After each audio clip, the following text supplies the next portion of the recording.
হয় যে শিক্ষা আর একটা স্বাস্থ্য।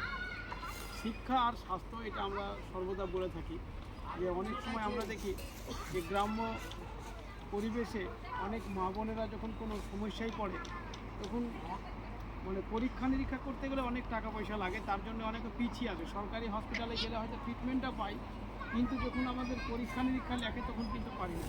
যেমন আজকে দুটো কাগজ আমার কাছে এসছে, এমআরআই লিখেছে, বলেছে বাইরে করে নি লালবাগ হসপিটাল। তাহলে একটা মানুষকে এমআরআই লেখা মানে ওই লিখে দিয়েছে ডাক্তার শেষ, কিন্তু 7,500 টাকা লাগবে ওটা করতে।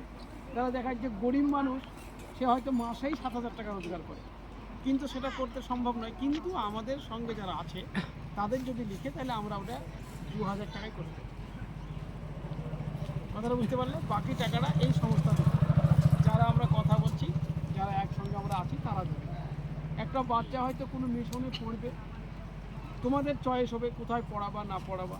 সেইখানে পড়ানোর জন্য এখন সব, তুমি রামকৃষ্ণ মিশনে পড়াও, মাদার টেরেজা মিশনে পড়াও, ভয়েসে পড়াও, ওটুতে পড়াও, এরকম বড় বড় মিশন আছে। সেইখানে পড়াতে গেলে একটা মোটা অঙ্কের টাকা ডোনেট করতে হবে। যে ভর্তি ফি হয়তো 30,000 টাকা, মাসে লাগবে 5,000 টাকা, সেইখানেও আমরা 50% ভর্তুকি দিই। যে হয় যেখানে 30,000 টাকা ভর্তি ফি সেখানে হয়তো আমরা 15,000 টাকা দিব, তোমরা 15 দিবে।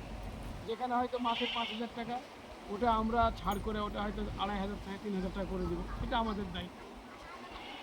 এছাড়া কোনো মেয়ে যদি নার্সিং পড়ে, কেউ যদি মনে করে যে আমরা ফার্মেসি পড়ব, সেগুলো আমরা ব্যবস্থা করে দেবো এবং আমরা খরচায় আমরা যোগাযোগ করি।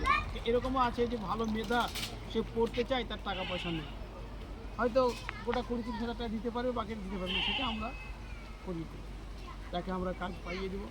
এবং সে নিজের ইচ্ছাতে জিয়াগঞ্জে ভর্তি হতে পারে, জিয়াগঞ্জ কলেজে আছে, বহরমপুরে আছে।